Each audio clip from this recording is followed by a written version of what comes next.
The Buddha said, things, if clung to, are suffering or a source of suffering. Last week, if you were here to listen to Pat Coffey give his talk, he noted that every Dharma talk ultimately has to do with the Four Noble Truths. So I thought tonight I'd spend a little bit of time talking about the Four Noble Truths.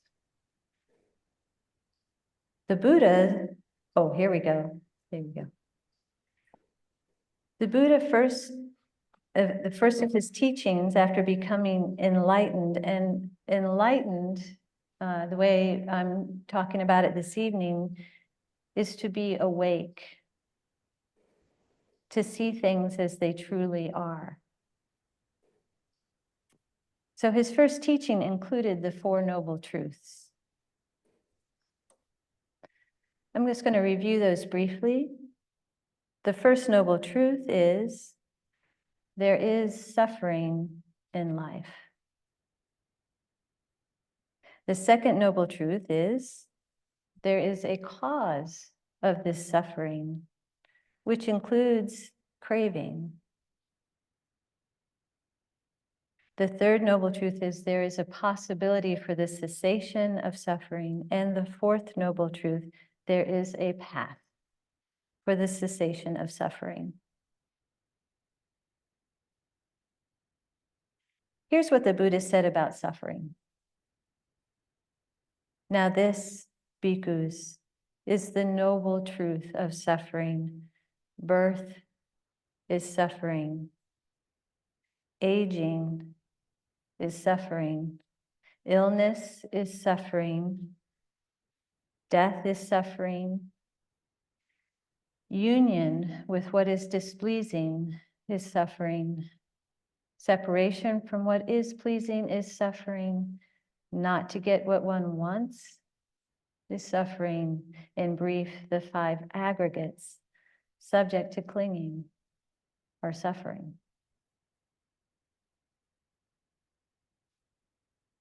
The cause that I'm going to discuss tonight of suffering, tanha in Pali, is craving, sometimes described as thirst. Bringing awareness to the cause or source of our discomfort makes a lot of sense, right? If I have something in my eye, it's probably a wise thing to wonder what is causing the problem and do something about it. Our minds want to find the cause of our discomfort almost all the time. I'm hot, why? I'm cold, why? I have a headache, why? This reasonable response and often leads to addressing the cause, which can reduce or alleviate discomfort.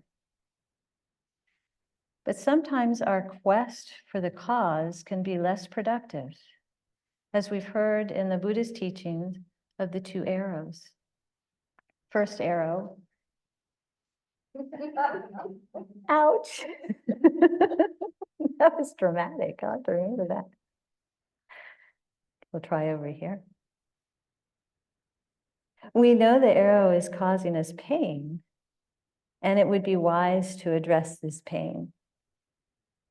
But we often add a second arrow before we take care of the pain of the first arrow.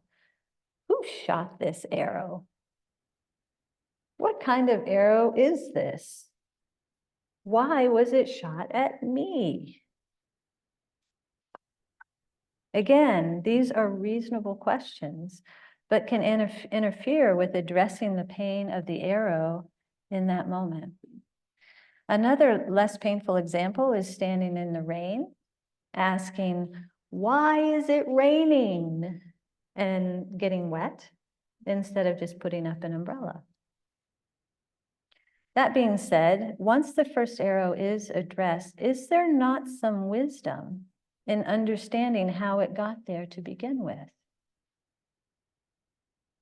This is what makes the human mind different from our animal family. It's a gift and also a burden. Our human minds can address the initial arrow and then ponder where it came from. In so doing, we have a chance to avoid getting hit again, or we can address who shot it. This capacity leads to a greater chance of survival, but it comes with a cost. The neurologist Robert Sapolsky wrote a book entitled "Why Zebras Don't Have Ulcers." In his book, he discusses the differences between human and animal minds. Most animals do not live their lives day in and day out worrying about something attacking them, though the likelihood they will be attacked is statistically pretty high. We have a bird feeder in our backyard that is usually full of birds and, like Pat, squirrels. We also have a red-shouldered hawk who visits from time to time. When the hawk comes through, the birds and squirrels scatter, and calls of alarm fill the air. But it's not long after that they return, a few at a time, until they're back to their typical behavior. I'm pretty sure they're not talking to each other about how scary that was and how unfair it is that they cannot eat without being attacked by a hawk. Humans, on the other hand, have the gift of perceiving the existential threat of the hawk. Once perceived, it remains. For many of us, it doesn't just get added quietly to awareness. No, we visit with it over and over and over. What if a hawk comes? What if a hawk comes? What if a hawk comes? And the squirrel next to us? Nothing. We might be living longer, but I wonder who's more content. The Buddha taught that there is a way to be more content, to live in a world in which hawks exist, but we can still be content with our moments. Going back to the source of our discomfort, craving. Let's all pause for a moment and remember a time we were very aware of craving something, of wanting something. So just taking a moment to bring something to mind.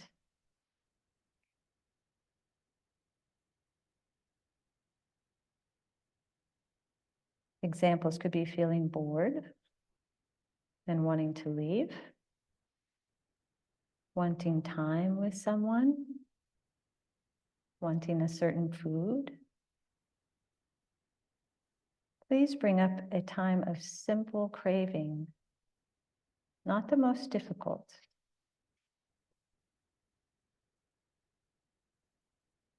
Just a time when you wanted something.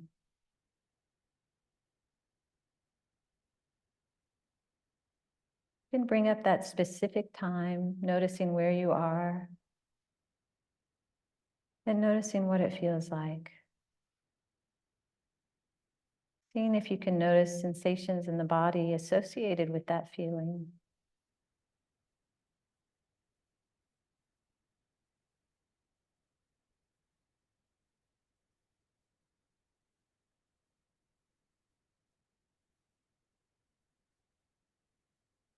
It can feel a bit uncomfortable.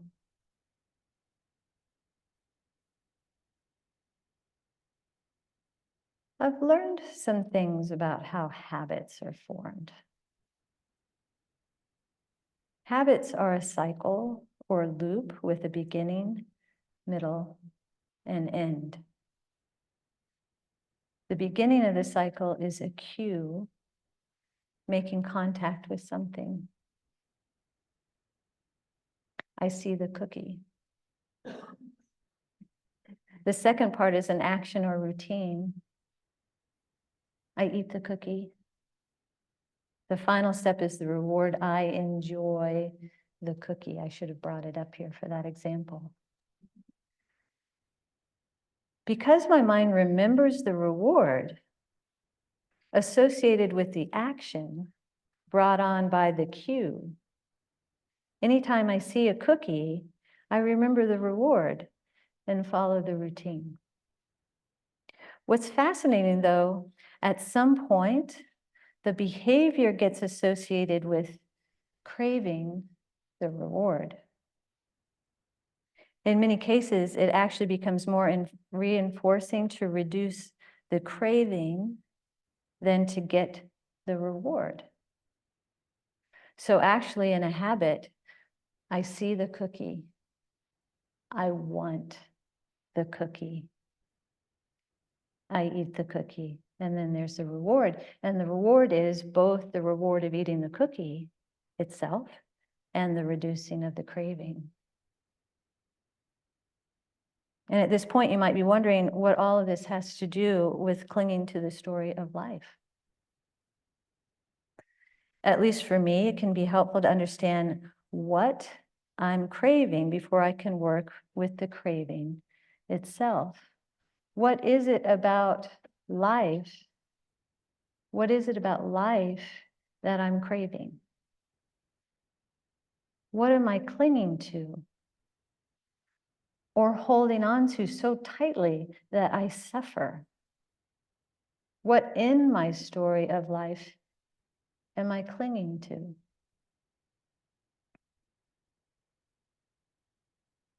In a habit loop, you have to identify the reward if you want to change the habit.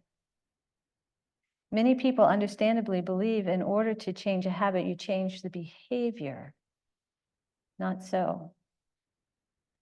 As a matter of fact, once a habit is formed, the best way to address it is to understand how the behavior is reducing the experience of craving and find a more wholesome way to attain the reward. So again, it's to understand how the behavior is reducing the experience of craving and find a more wholesome way to attain the reward. So if I see a cookie and I notice craving arising, I can ask myself, what reward is there for me in eating the cookie? This is more complicated than it seems. For some, it may be the enjoyment of something sweet. For others, it may be a reminder of good times with friends and family. And for others, still the experience of sugar in the body feels good. These are different stories or mental formations that we have about the same object. Each story has a different craving, which means each would involve a different response to address the craving. And can you see how complex identifying the why of what we do can be? Though I'm aware all of these whys are craving and clinging to something, it doesn't help me to simply say, great, don't do that anymore. When one is enlightened, I'm sure the capacity to see things as they truly are helps immensely in letting go of craving of cookies. Because one can see all the causes and conditions embedded in the craving and then let them go. But for many of us, as we move along our path towards the capacity, and I'm grateful to even be on the path, I believe it's useful to identify the story of our craving. This means going back to the first noble truth, which says there is suffering because we are grasping at things, ideas, and habits.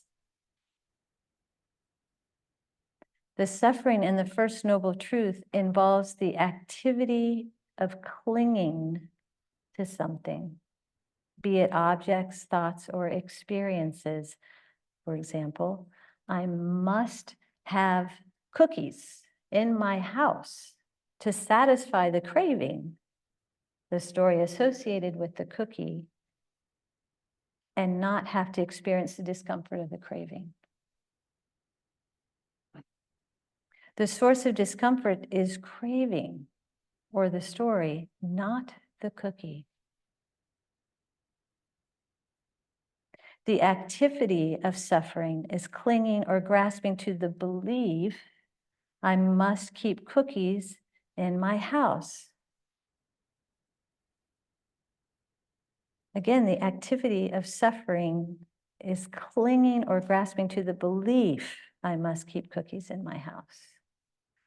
So one way to think about craving is, simply put, the stories we tell ourselves about objects, thoughts, or experiences. We make contact with something. We create a story about it. We believe the story. The thing is, we have to do this to function in this realm we live in. If I don't have a story about what a chair is, I have to relearn what it is each time I encounter one. So there is a reason that our minds create these habits and stories. The story serves an important purpose. What would life be like if you had to figure out what a chair was every single time you encountered one? Unfortunately, unobserved stories can also be misleading. Last year, I went to see a PT about shoulder pain. Periodically during my visits, they would ask me to fill out a questionnaire about pain. One of the questions was, do you believe pain is a problem? Same question over and over. Do you believe pain is a problem? Then one day they had me watch a video in which a man shares a story of hiking in Australia. He states he'd grown up hiking all over Australia. So on a particular walk, when he felt a little poke in his foot, he thought he had stepped on a stick and wasn't concerned. It soon became evident that he had actually been bitten by a highly venomous snake. He became very, very ill. It took a long time to recover. Fast forward, he goes out for another hike and feels something on his foot. This time, he falls to the ground, writhing in pain, certain he's been bitten by another snake. But no, he was just poked by a stick. But to his mind, any sensation experienced to his foot similar to the snake bite is now experienced as life-threatening and so very painful. Turns out our experience of physical pain is also influenced by stories we tell ourselves. If we don't know that we're living our lives based on our stories, we cannot see things as they are. This is what the Buddha called ignorance.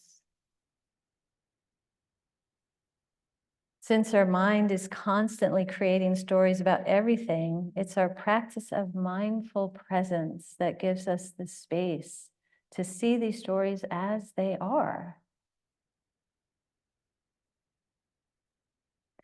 It allows us to work with letting them be and allow those that are useful to function as needed and address the ones that lead to discomfort or suffering. My story of a chair does not cause me to suffer. My story about cookies has the potential to cause me to suffer. It depends on the story.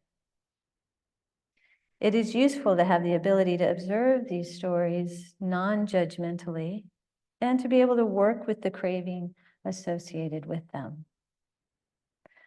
I've spent much of my practice and contemplations focusing on stories of this and that. cookies, pain, what I want from my family. But it occurred to me recently that I may need to pull back and look at a bigger picture. Instead of looking at all the stories of this and that, what about looking expansively at the bigger, more encompassing one? What is my story of life? What is my story of life itself? Not its parts, but the nature of life. It seems all of the stories or cravings are contained in this story of what I believe life is. Just like the cookies, we each have our own story of life. Like all stories, our story of life comes with things we have been told, taken in, or experienced. And we know that there are times when our stories of life can cause intense conflict with one another. But how often do we reflect on the story itself? What is the story I'm believing? What cravings arise associated with this story? And because there is craving associated with story, to what am I clinging? It gets pretty deep quickly. And we're offered many stories of life. Life is precious. Life is meaningless. Life is short. Life is good. And you'll be so happy to know that Merriam-Webster has the definition we're all looking for. Here's the first definition. Life is the quality that distinguishes a vital and functional being from a dead body. There you go. You can go home with that. It's cleared up. Or a principle or force that is considered to underlie the distinctive quality of animate beings. And lastly, an organismic state characterized by capacity for metabolism. See metabolism.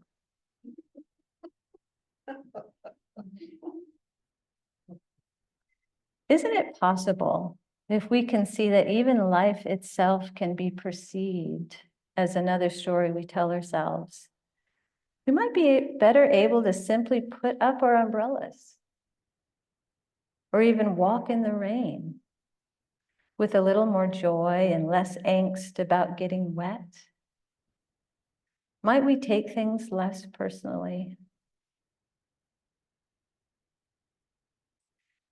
To quote the brilliant Indigo Girls, I'm trying to tell you something about my life. Maybe give me insight between black and white. And the best thing you ever done for me is to help me take my life less seriously. It's only life after all.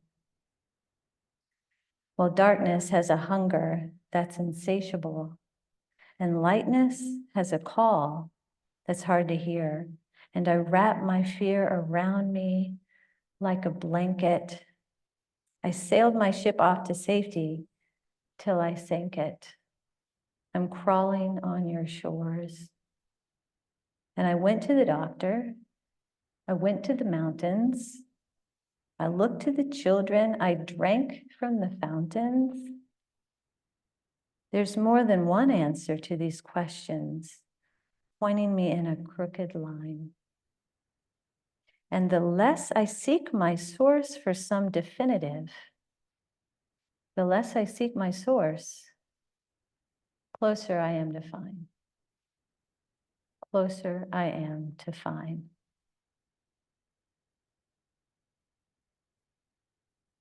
Does your story lead towards well-being or towards suffering?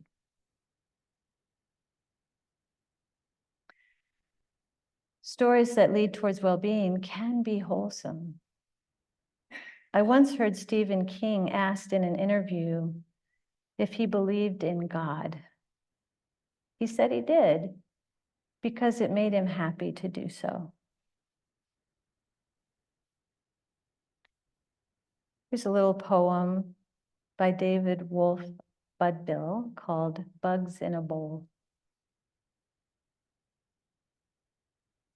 Han Shan, that great and crazy, wonder-filled Chinese poet of 1,000 years ago, said, "We're just like bugs in a bowl, all day going around, never leaving their bowl."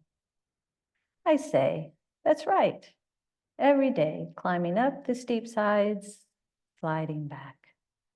Over and over again, around and around, up and back down. Sit in the bottom of the bowl, head in your hands, cry, moan, feel sorry for yourself, or look around, see your fellow bugs.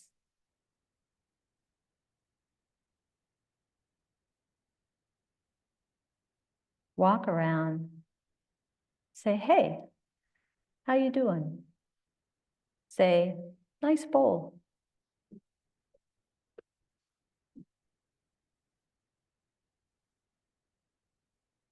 So through this summer, I and the wonderful Laura Duvall will offer more thoughts on the story of life. We hope to dig around with your help and see what emerges. In the meantime, I invite you to contemplate your stories, because you probably have more than one about life. Perhaps even practice just being in the experience of life with awareness. So we actually have a few minutes, and that's enough of my thoughts on life.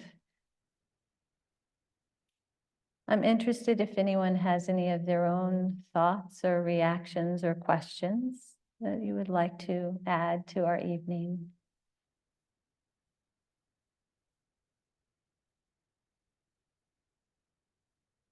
And I have a microphone.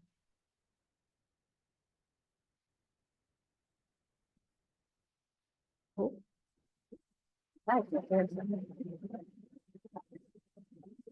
Can they speak, Brianna? I'm not sure.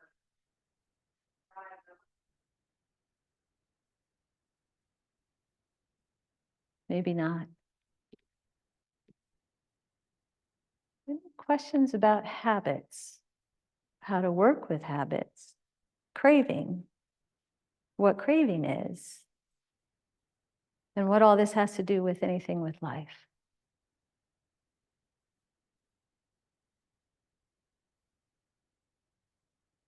Or you just want to think about it?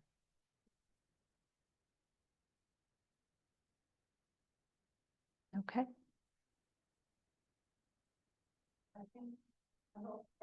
Oh, I'm sorry. Just 1 second, I'm sorry. I want to make sure everyone can hear you. Yeah. Thank you, Christy. Craving is developed as children by well-meaning parents. I never buy cookies. I never had cookies growing up. My mum, I had cookies in the house. Yes. I never wanted cookies because I ate, I guess, healthy food. But we brought our children up to not have any chocolate or anything or sodas and stuff. Yes. We drink a lot less soda in England anyway. I mean, it's amazing the stuff you drink. And so up to 5, they didn't have any cookies and soda. They had good food, and they pretty much don't crave it now. Mhm. I mean, I'm just wondering, a lot of it is trained. Yes. Yes. I always refer back to teaching at Mary Baldwin. I teach a class there with college students. And one of the modules we do is eating mindfully. And we do talk about that there, I believe, are 7 kinds of hunger. So only one of those is true hunger. But there are other kinds of hunger which have to do with sensations of just what things taste like, but also something called heart hunger. So a lot of times things like cookies, other kinds of baked goods have to do with what you've associated with growing up. So if as children, what you're associating with heart hunger is something different than something sweet. So the craving may be more for whatever it was as a family that you shared in, then that's what you become attached to and crave. So yeah, thank you. Chrissy? Thank you. Yeah. Yeah.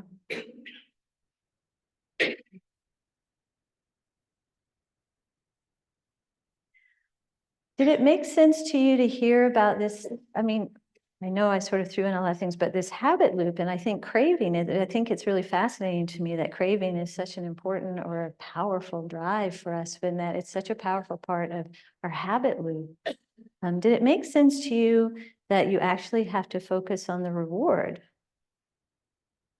before you can do anything about what you're doing? So even the reward of your story of life itself may be something interesting, right? What is it about life that you find is a reward in the way you think about it? Not necessarily the reward of life itself, but the way you're thinking about it.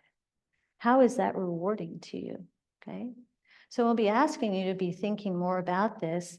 And I think we have a talk in July where we'll get to have some more fun with this about what is life and stories. Yeah. Was anyone surprised about that? Or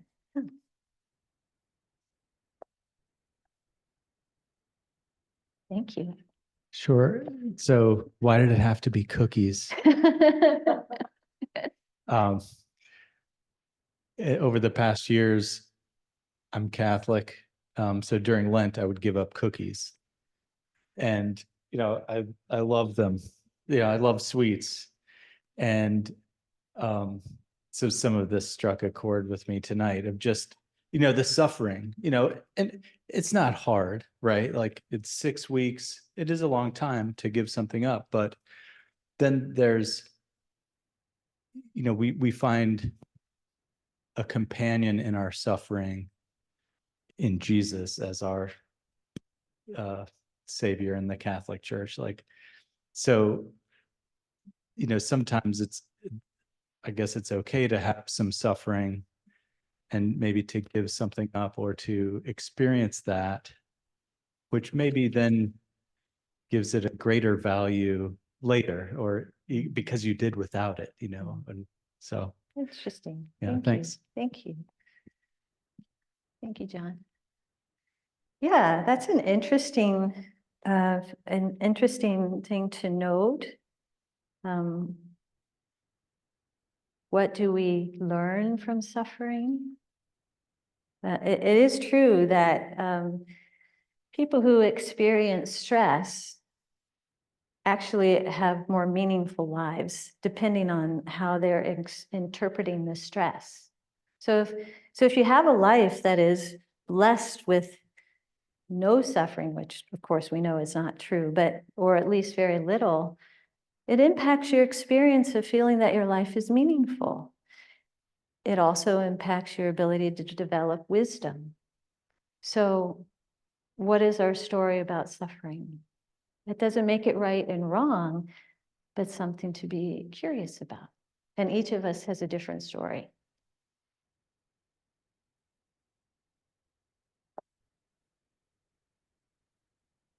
Okay, I shouldn't be confused about craving, but I am. Confused by Craving. craving.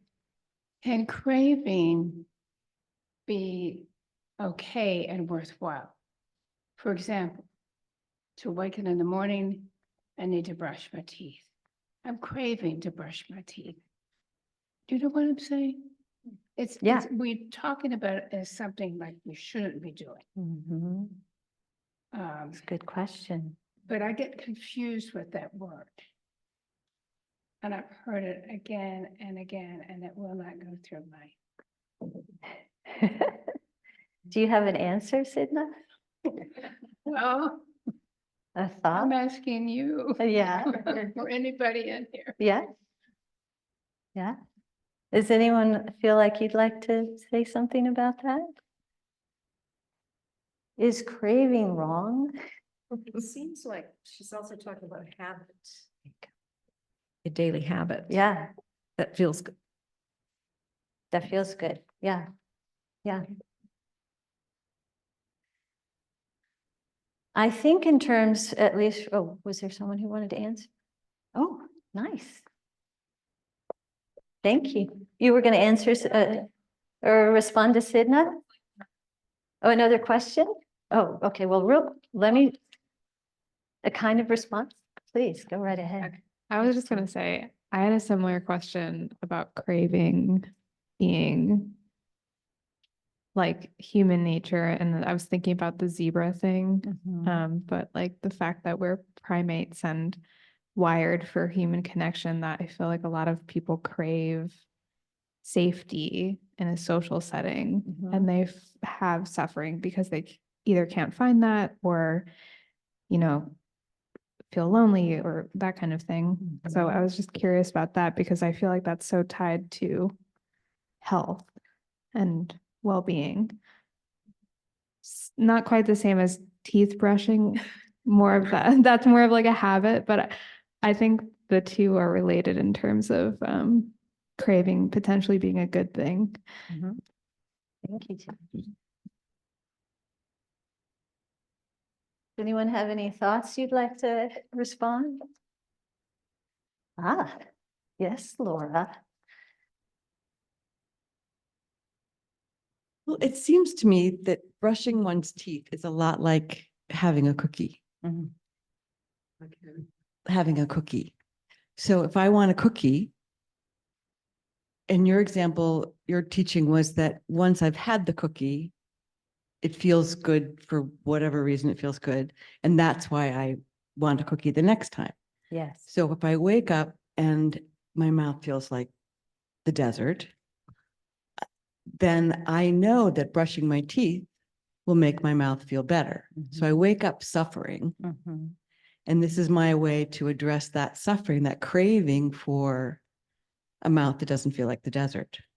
Right. So it's a wholesome behavior that relieves my suffering, but it's born of suffering, isn't it? Is it? When we remember, though, we're talking about two arrows. Two arrows. Which suffering are we talking about when you're saying you wake up and your mouth feels like a desert? So that's just the first arrow. First arrow, I think. Yeah.